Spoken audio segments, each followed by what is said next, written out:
This is Where We Live from Connecticut Public Radio. I'm Katherine Shen. We're revisiting some of our most memorable author conversations of the year so far. You can find the full list of author interviews on our website, ctpublic.org/where we live. Let us know what you're reading this summer. Now, on to the show.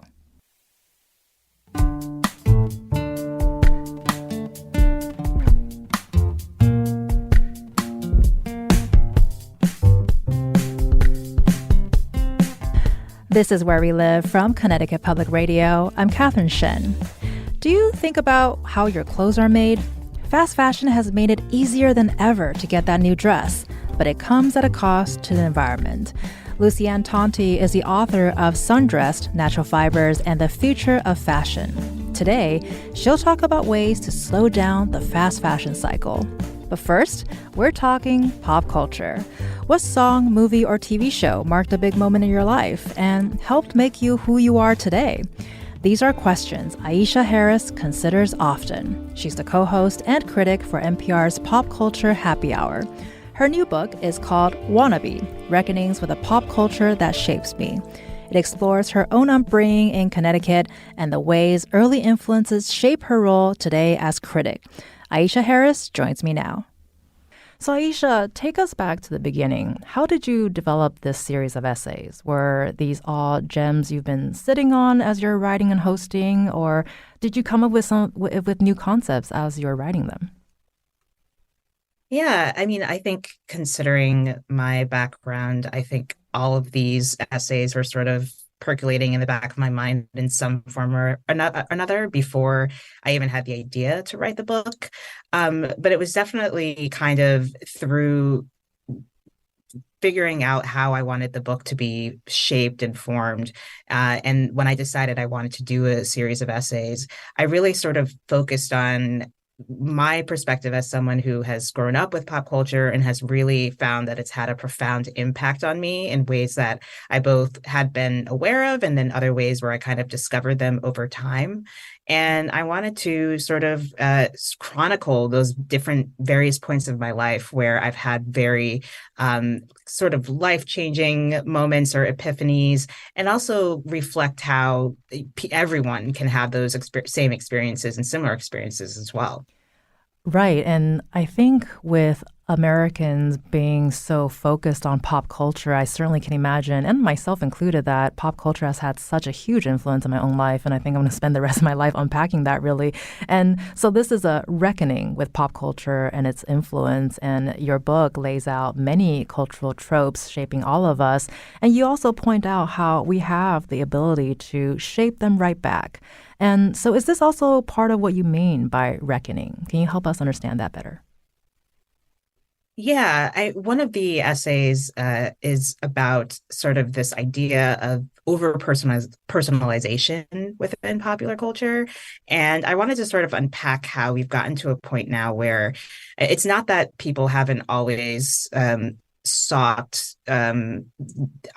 ideas around activism and politicism within arts and pop culture. But I do think we've kind of shifted to a point now where a lot of us who are consuming these things, whether it's our favorite musical artists or franchises or like creators and filmmakers, we want them to have, to some extent, some sort of alignment with our own morals and values in a way that didn't always exist, or at least not in the same way, years ago. And so when I think of, an artist, someone like Lizzo, who recently changed the lyrics of one of her songs because it used a word that some listeners found offensive, in that way, she was responding to her fans who were saying, like, this isn't a great word to use, it's hurtful. And she was very quick and said, oh, I'm really sorry. And she was able to change the lyrics there. And so I think the shaping right back in many ways is that there's a sort of back and forth and conversation that is happening more and more between artists and creators and fans, where fans are able to sort of impart their own ideas about what they feel is right or progressive onto the artists that they love. And The Spice Girls show up in the context of a larger exploration about the Black friend motif throughout history, sort of from Huck Finn onwards. Can you speak to Wannabe, the title of a Spice Girls hit, of course, as your book title choice? Yeah. So, so much of this book is about me sort of exploring how I try to see myself within pop culture and the idea of wanting to be something else or wanting to look like someone else. The first chapter is about the like my name. I have another chapter about how I've seen looked at this idea of masculinity and me wanting to be closer to this idea of masculinity, and sort of reject my being a girl and girlhood and this idea about power. And so I want to be sort of, it's twofold. It's, yes, it is the Spice Girls, and I reference them directly, especially Scary Spice as being like the Black friend, and me being often the Black friend amongst my friends when I was growing up. And a lot of my friends were white or not Black. But it's also about what we want to be and what we want our art and our culture to be.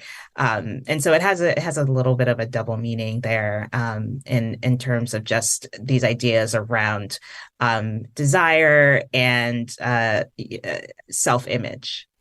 And I feel like that really would resonate with a lot of people because what you're speaking of, I know it's a very specific example, but I'm also wondering, is that a universal experience? Now, are you hearing from your readers or just maybe friends and colleagues that you've had these conversations with? How has their responses been in terms of motifs like this? Because this is not a new theme, right? But I feel like we're talking about this more out in the open.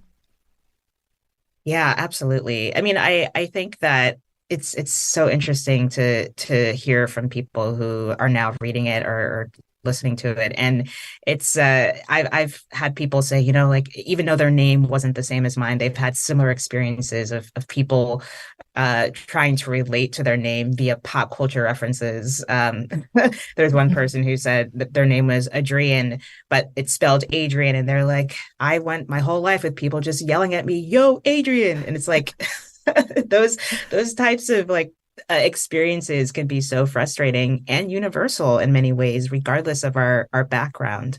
It's also just been interesting to hear from people who have had similar experiences of how they saw themselves as young girls and wanting to be also wanting to sort of display these ideas and ideas that are very reductive, but when you're a kid you don't know better about sexuality and gender identity. And so yeah, it's been really really fun to see and hear from people who even if they don't specifically relate to every single thing, they understand the sentiments and can relate in broader ways as well. Yeah, and I think the relatability certainly rang for me because as I was reading it, the first chapter, like you mentioned, it's about your name. I was having my own sort of reflection of, oh, like when people hear my name, they expect me to look a certain way. And when I don't reflect what they thought I should look like, they're very surprised. And so Mm. that really that part did resonate with me, and I just started to think of all the examples, which is that is a whole different show in of itself. So, but I think you sort of expressing your own personal experiences, I feel like is a major thread, and I think it's a very makes it very compelling to read, at least for me. And I know the New York Times observed that the essays are also part of a cultural analysis and also part memoir. So, what was it like to be working through not just pop culture nostalgia, which is so powerful in of itself, but also with your own upbringing and experience in Connecticut within that context? Yeah, I mean, I can't. There was no way for me to write this from a personal standpoint without really reflecting on my earliest years and living in uh a predominantly or not yeah living and existing within a predominantly white community as I was growing up. It really did have a profound impact on me, and I think that it's it was important to me to sort of capture those moments, and I don't look back on them as bad times, but I did realize how in some ways they did have negative long-lasting impact on me that I had to sort of go back and unpack as I was writing this book. And there were sort of realizations that, there were things that I was not ready to accept about what it means to be Black and what it means to be a young girl at those times, that pop culture really helped me figure out.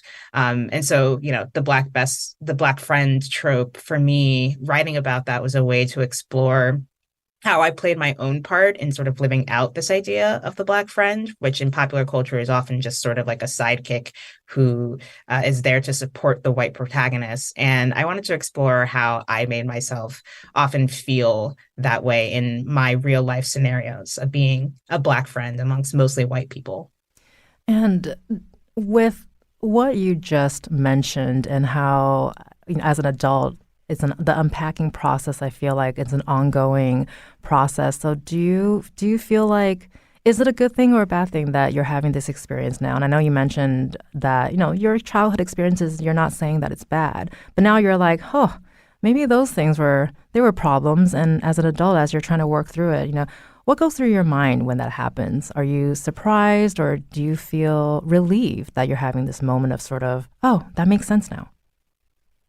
Oh, yeah, it's definitely a relief. And at some point, I also kind of realized, and I think this is also a sort of common thread throughout the book, is that this is an ongoing process, even though the book is done. It's in a sense, it's done and it's out there in the world. It's something I'm going to continue to wrestle with, and I think it's important for me to really be able to accept the fact that this is an ongoing process, and who a few years from now, I might have written this book completely differently than the way it has come out now. But I think that's part of what I love about being alive and being a critic and being able to like really continue that journey of figuring out how things have affected me. And one of the quotes I have in there is from Roger Ebert, where he's talking about how we come to movies at different points in our lives, and it's always going to be a different experience because we're at different points in our lives. Like movies stay the same, but people change. And I think that what I hope people get out of this book, one of the things I hope people get out of this book is that they should not be afraid of changing their minds or being able to sort of evolve in their understanding of how pop culture shaped them and is still shaping them. I really love what you just said, and I really vibe with the Ebert quote because I remember reading it for the first time, and I kind of linked it to my experience with rereading books. I certainly have those experiences with movies too, but I'm a huge reader, and I do find myself that, when I reread something, I mean, just like Sherlock Holmes, for example, me reading it as an 8-year-old is very different when I'm 28 versus when I'm in my 30s. So I love that sentiment a lot, and you also dig into the origins of nostalgia and how that exploded into something that could be unhealthy nowadays, like the Disney remakes and Sex and the City and even McDonald's Happy Meals for adults as examples. Those are all very pivotal elements of upbringing during the 90s and the early 2000s. Do you think this nostalgia kick, as you called it, is accelerating? It's certainly not a new concept. Yeah, I mean, nostalgia goes, hundreds of years back and the idea of nostalgia, but obviously the sort of modern day version is a little bit more recent. I definitely think that we've seen an uptick and everyone notices it. The fact that most of the movies now in the last few years in the top 10 of the box office at the theaters have been franchises based on original intellectual property, reboots, sequels. It is this is how studios have been able to get butts and seats in theaters, and then TV has been the same way. And it does it.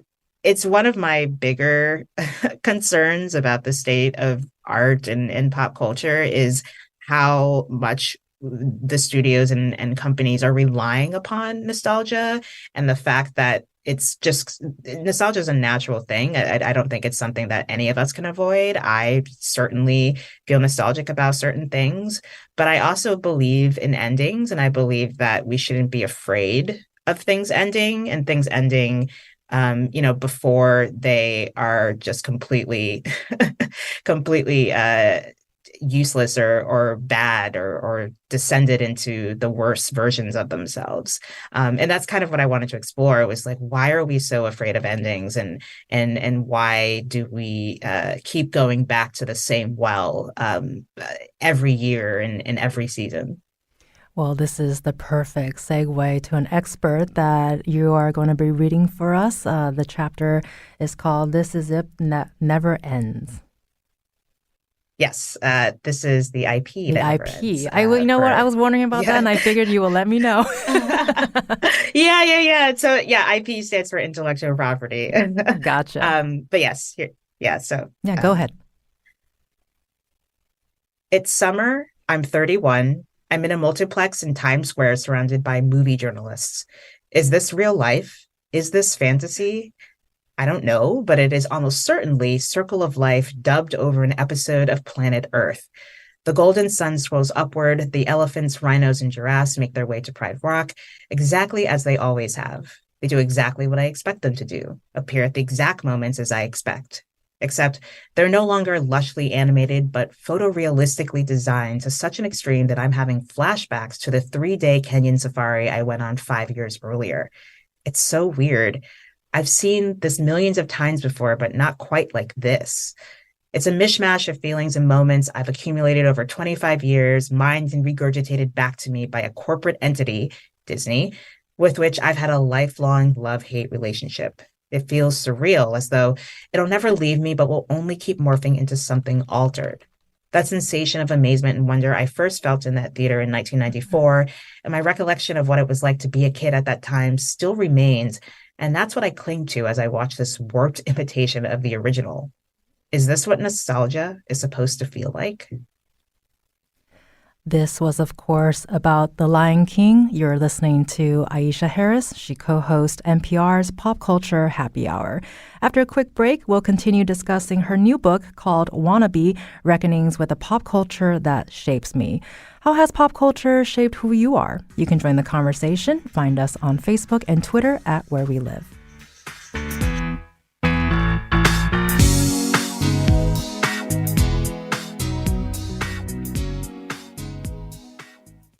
This is Where We Live from Connecticut Public Radio. I'm Catherine Shen. Back with us is Aisha Harris. She's the co-host of NPR's Pop Culture Happy Hour, and she's out with a new book called Wannabe, Reckonings with the Pop Culture That Shapes Me. And for our listeners, what elements of pop culture have had an impact on you? Find us on Facebook and Twitter at Where We Live. So Aisha, we were just talking about nostalgia and sort of your personal stories when it comes to talking about pop culture in both your personal life and your professional life. And you also kind of talk about a conflation of taste and identity, especially on social media culture, where fandoms come together and team and they may struggle over affiliation. Can you help us understand that better? Yeah, I mean, look, fandom and rabid fandom has existed for very long time before you or I were even born. But I think that social media has really exacerbated the that personality trait in ways that are both good and bad. I think there is something really comforting and nice about the fact that now people can nerds are not so much a thing anymore. At least nerddom is something to be celebrated. So people can get really into something that they love, and do a lot of that online and connect with people who they might not normally interact with and find community in ways that are very healthy. I think of, Tumblr and how so many people have been able to really just geek out over various things. But then you have people who are a little bit more on the scary side of things. And the fact that Stan is now something that a lot of people aspire to, Standom is something that people aspire to. And for those who may have forgotten or may not be familiar with, the word Stan, the phrase Stan, it means a very overzealous fan of a person or a thing. And it's kind of traced back to the Eminem song Stan, which is about a violent fan of Eminem who commits murder, and in the name, in many ways, of fandom. And so the fact that it's gone from having this very negative connotation to now being something that people like are very proud to be, and the way that plays out in terms of interacting with other fans online, and sometimes it gets really personal, attacking people, doxing them, for saying negative things about their favorite artists.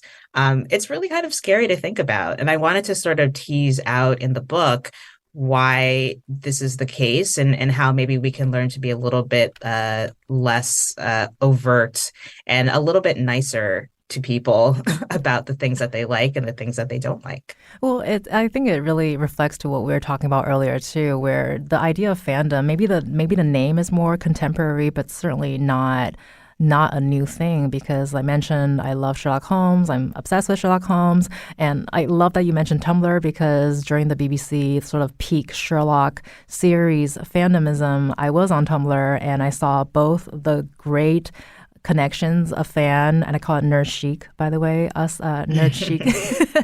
You find your fellow fans, and it's such a fun time, right? And but then you also see the other side of things, which, as you mentioned, it could get really ugly, and I saw that, and then I think it just surprised me as a younger fan, realizing that wow, like this is very pervasive, and not very different from the Victorian times, really, when Sherlock Holmes was very popular, but it just really shows how universal we are, and I think that's a whole thesis that we can definitely come back to another day, but it just reflects to what you're saying. And also, you mentioned the book that you want more than to operate strictly from a scarcity mindset when it comes to reviewing Black art. Can you talk more about the idea of a scarcity mindset? And is that something that's uniquely American, or is that something that is more universal? I think it's something that is universal in many ways for anyone who feels as though they are not accurately or typically represented within pop culture.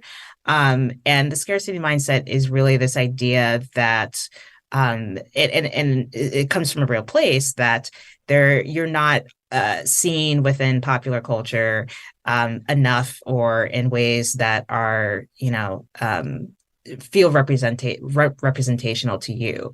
And so when that is the case, anything that comes along that does feature you prominently. So I think of, something like Black Panther, which was such a moment for representation of Black people in a sci-fi fantasy world, and such a big scale. You can understand why people are so excited for anything that comes along that feels new and different and exciting. But it's not always a good thing. And I think that especially now we have so many, I write about it from the perception of Black art. And I think we have now so many filmmakers and creators who are doing really interesting things and on a big scale, whether it is Black Panther, Get Out, Jordan Peele, Barry Jenkins, Ava DuVernay. We have so many people doing really amazing things.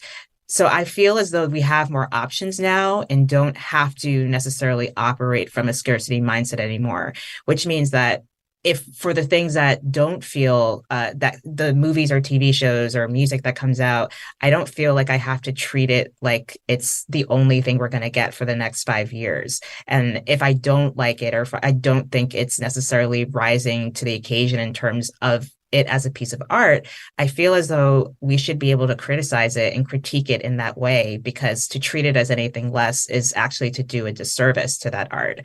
I don't think that Black art should be treated with kids' gloves. I think that it should be wrestled with rigorously, and that's how you respect Black art.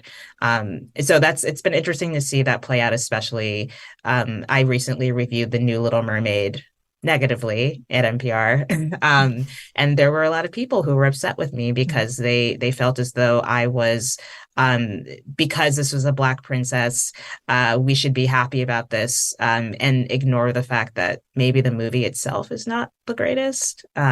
So yeah, it's been interesting to see how it's still continuing and playing out even after the book for me has been written and finished. I kind of take it a little bit further back and I look at the 60s and the 70s.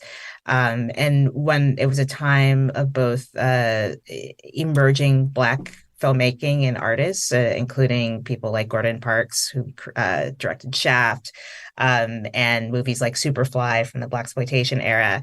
And also just the idea of someone like Sidney Poitier, who, while he was a huge box office star, he was criticized by some Black critics and Black observers for taking the kind of roles that were they might have been dignified, but they also felt as though they kind of neutered him as a character, and he was playing these sort of upstanding characters who didn't have any real personality and oomph. And I recognize that that was, it was that was a time when people were sort of clinging for anything, any kind of representation they could have because there were so few examples. But now that we have more, like in the wake of Sidney Poitier and Harry Belafonte and that entire era, we have so many more Black filmmakers and creators working in this medium and being able to do so on a very large scale. And I think that because of that, we have more space to be able to recognize that there is going to be some great art that emerges from that, and then there's going to be some not so great art that emerges from that. And I think like Black critics are in a really interesting space right now, because we want to be able to do that and say those things, but sometimes we can be accused by other readers of our work, including Black people, of not supporting that art and not being kind to that art. And I think it's a tough balance to strike between your identity as a Black person and your identity as a critic. And I'm glad you mentioned the identity portion of being a critic, or even just being, anyone in general. But the idea we were just talking about, these the art being scarce, and you also wrote about how limiting also that it can be to constantly evaluate movies, shows, or music as if I've got a sheet of paper on a clipboard holding representation boxes that need to be checked off in column A, which represents positive, or column B, which represents negative. This is a big part of that, right? And you mentioned balance too. How do you balance that? Yeah, it's still an ongoing process, I think. And when I first started my career, I definitely tended to lean towards, is this positive? Is this negative? One of the first movies that I wrote about professionally was about the movie Precious from 2009, and that movie is a very dark, disturbing movie about a young girl who comes from a very troubled home. And it's just really depressing. And I remember thinking, oh, this movie it's just bad for Black people. It's not making any of us look good. And, I haven't actually gone back and rewatched it recently, but I do think that for me, at least as a critic, I don't want to just talk about necessarily why something might be quote unquote bad representation, but I also want to talk about like the actual aesthetics of the film, how those aesthetics are working and operating. Do they work for me? Do I still find it entertaining, even if I do have problems with it? And I think that trying to find that balance is really crucial to being a good critic. Because to do otherwise is to be reductive. And I think that there's no such thing as something that is just all bad or all good. I think that there's always going to be a mixture and a combination of all those things that you just kind of have to suss out for yourself. Right. And I think what you just said, first of all, it's very complicated, right? And I really like that you talked about how like there's really no, bad representation or good representation. It's not that simple. Why do you think we get hung up on that? Do you think it's because this is the idea that representation is not enough, so we need more positive representation of a certain community because of the way the media has portrayed them? But at the same time, we should also be in a space where, well, people are smart enough to be able to sort of suss it out. But as you say, it is a balance, and we are in a very interesting space right now. Yeah, I do think that there are a lot of people who still feel that what we have now is not enough. And I'm not saying that it necessarily is enough, but I try to encourage people to, especially when talking about something like the new Little Mermaid, to really think about, eh, are we really in a place now where Black girls and Black kids don't have representation? Because they do. I think of a different franchise, which actually I think is really great, which is Spider-Man across the universe. We have Miles Morales as an Afro-Latino Spider-Man. And that's representation. There's other children's TV shows that star Black kids, including something like Doc McStuffins. I think that went off the air a little while ago, but you can still watch it. So I think I see this often happening where, and this happens across the board, I think, not just with Black people, but with lots of demographics where they'll say, like, we don't have this kind of representation. And then they're ignoring, or maybe they just like don't realize that there is representation. And I think that to pretend that that doesn't exist is in itself a problem, because then you're just kind of erasing history and like erasing the fact that these things do exist and have always existed. It's just sometimes you have to look a little bit harder to find them. Right, absolutely. I mean, I still find myself in situations or conversations where I'm like, oh, I didn't know that happened so many years ago, and someone started to pave the way, and now we're just kind of starting to dig into that history. And we kind of talked about this a little bit earlier, but I mentioned that Wannabe is such a thoughtful and enjoyable read. I love your voice in it. I mean, this conversation reflects that, I hope, a little bit. But, Aisha, what do you hope readers take away from Wannabe? I hope that people realize that pop culture is very important. I think there's a way in which pop culture is often sort of cast aside, seen as frivolous or, counter programming from the real, quote unquote, the real things that are going on in the world. And while I'm not going to sit here and pretend that like it's as immediate and urgent as whatever is happening with student loan debt or trans rights, and like that's not, it's not quite on that same level. But I also think you can't ever separate these things because they're always working in tandem together. It's affecting us in ways that we might not always see, and that affect the way we see each other and how we also see other people. And I think that pop culture is very important, and it's often colliding with politics. If it wasn't, then, we wouldn't have certain politicians trying to ban books or ban drag shows. It's always, pop culture is always something that is working on us in so many ways, both political and personal. And I hope that this is the kind of book that will help people think about that a bit more and really engage with it on a serious level in ways they perhaps have not done in the past. And do you think with the pervasiveness of pop culture, is it a good way for us to learn about our own history or even learn about culture beyond the pop? Does that make sense? Like, is this a way for people? Yeah. It's not just for us in terms of American pop culture, but I think a lot of our international friends learn about America from the pop culture that you're just talking about.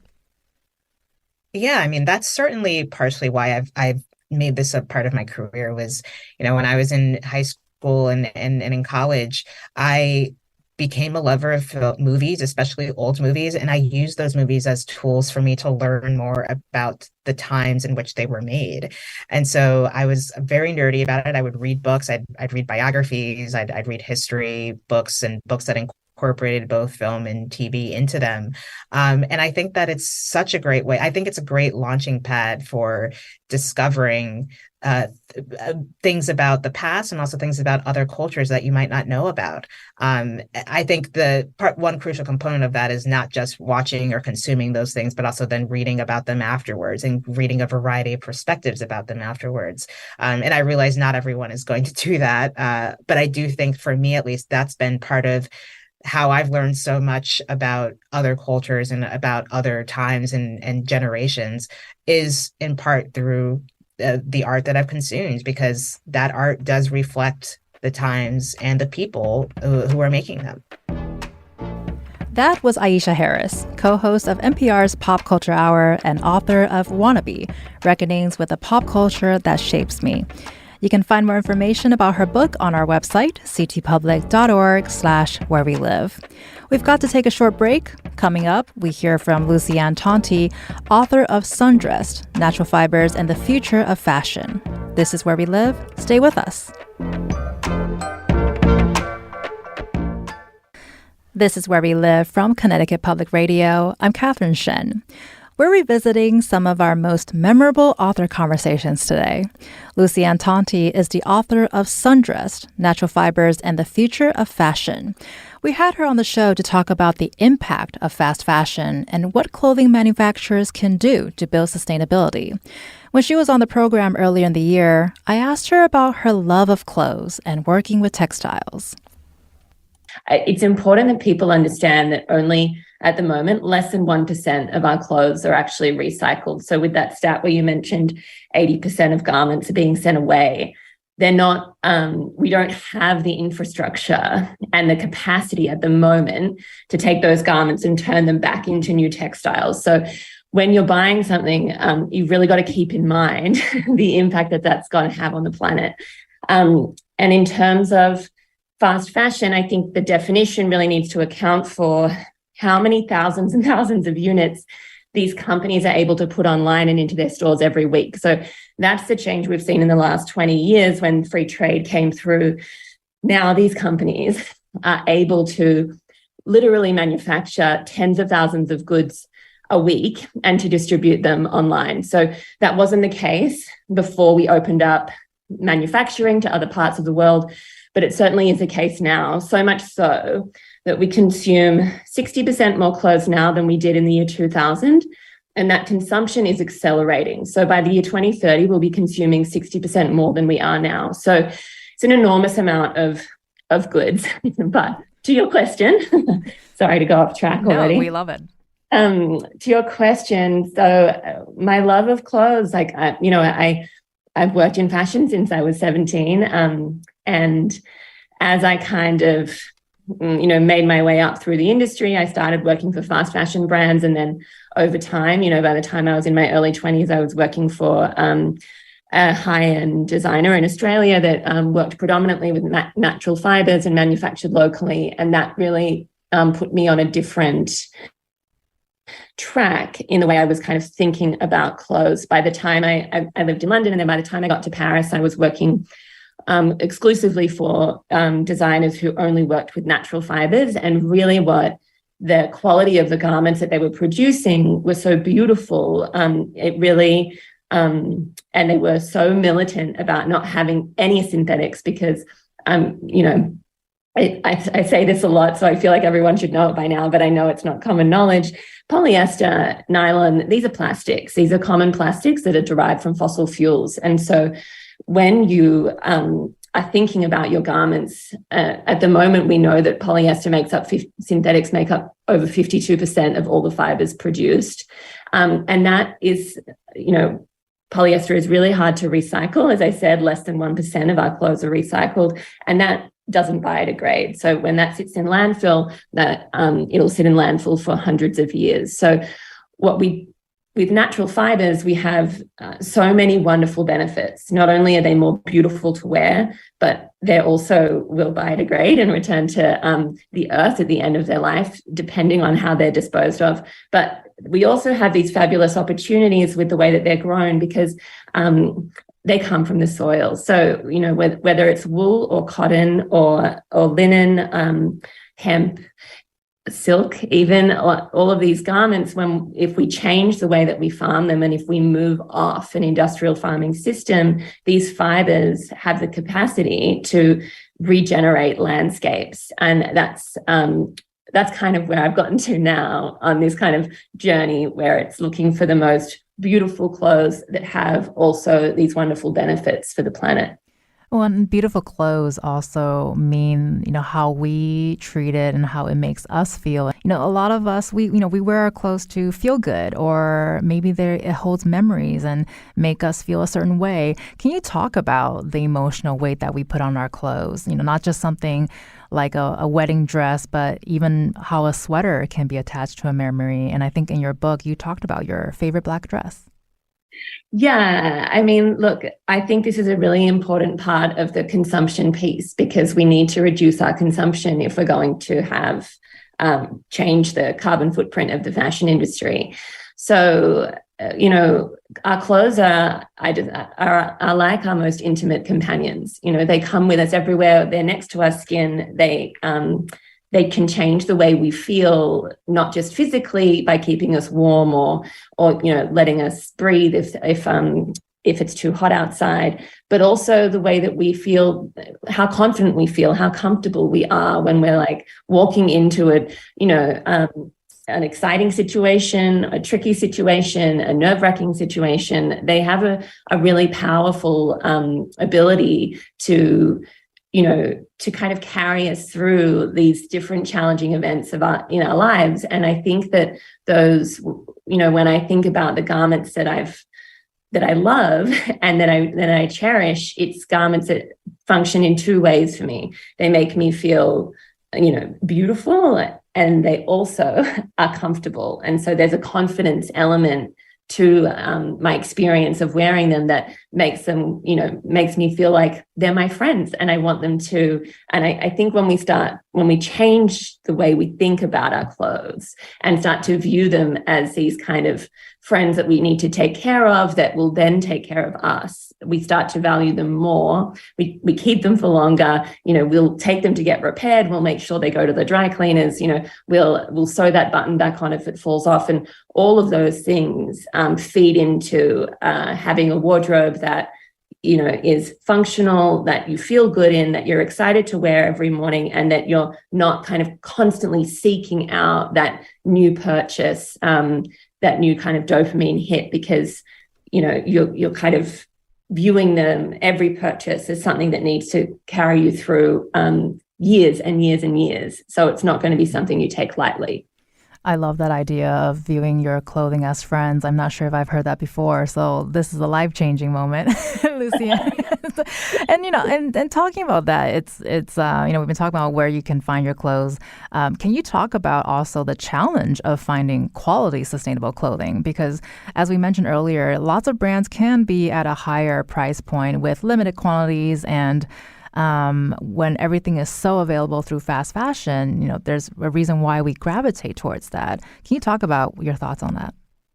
Yeah, so look, it's a few things, and it's a tricky area, especially when we're in a cost of living crisis and the prices of everything are going up. But our clothes should be more expensive than we're used to them being. Like, unfortunately, what's happened with fast fashion is, and the last, 2 or 3 decades, as Mariah mentioned, of accelerated cheap clothing, is that we've become conditioned to think that a t-shirt can cost $10 and that's okay, when the true cost of a t-shirt is really a lot more than that, because of how precious the materials are when they're coming out of the ground, the time and the labor and the creativity that goes into producing that garment, and then you've got to factor in everything else, the cost of the retail, the cost of the manufacturing website, all of the things. So it's a really an important piece of this is understanding that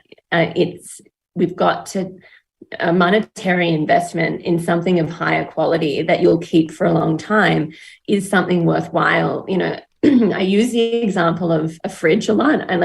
You wouldn't want to buy a new fridge every 6 months because you bought a cheap one and it needed to be replaced. That would be so annoying, right? Our clothes we need to view in the same way. Like we don't want to be, when you buy the cheap t-shirt and then because it's made of polyester, because as I said, it's made of plastic, polyester has a complicated relationship with sweat and with oil. Because it comes from oil, it'll bond when it comes into contact with those two things, which means that it will hold on to your body odor, and you'll know, everyone that's worn polyester knows that, is to be true, but it will also hold on to stains. And those are two things very quickly that mean you don't want to wear that garment. You don't want to wear something that stinks and you don't want to wear something that looks dirty. And then, of course, what are you doing? You're reaching for the next cheap thing. So when we're in that kind of cycle of consumption, I actually believe not only are we feeling extremely dissatisfied with our wardrobes and overwhelmed because we're looking at kind of mountains of things that we've purchased that we can't wear, and there's a lot of complicated emotions, regret, guilt, shame tied up in that kind of scenario, and frustration because you're like, I don't have anything to wear. And then the second thing is you end up spending more money, but you're feeling dissatisfied. So if we slow down and save up for pieces that we really want, that we've really considered, that are higher quality, that we are investing in for the long term, that's when we can kind of shift those patterns of consumption and kind of turn back the wheel a little bit and get off this kind of notion of like, one more new thing, the next new thing. Oh, now it's, it smells and it's got a stain on it and I need something else. Like, and really start to view our clothes as a kind of different avenue for investing, just as we would with anything else in our lives. We take such a long time to make a purchase, a bigger purchase, like an appliance, a car, all these things. And obviously, I'm not expecting you to spend what you would spend on a car on your clothes, but it's that kind of thinking where you do your research. You want to buy a high quality thing that won't have to be repaired every so often. You want it to stand the test of time. You want it to hold its value so you can resell it potentially. And it's undoing the kind of patterns of consumption that we've all adopted now with fast fashion. And I think it's important to keep in mind 2 decades is not that long. We can unlearn these habits, absolutely, but it will take a little bit of resistance and some kind of cognitive behavioral tricks as well. That was Lucienne Tonti, author of Sundressed, Natural Fibers and the Future of Fashion. She is one of many author talks we're revisiting this week. You can find the full list of authors and their works on our website, ctpublic.org/where we live. I'm Catherine Shen. To listen back to all of your favorite Where We Live conversations, download Where We Live anytime on your favorite podcast app. Today's show was produced by Tess Terrible and Katie Pellico, and thank you so much for listening.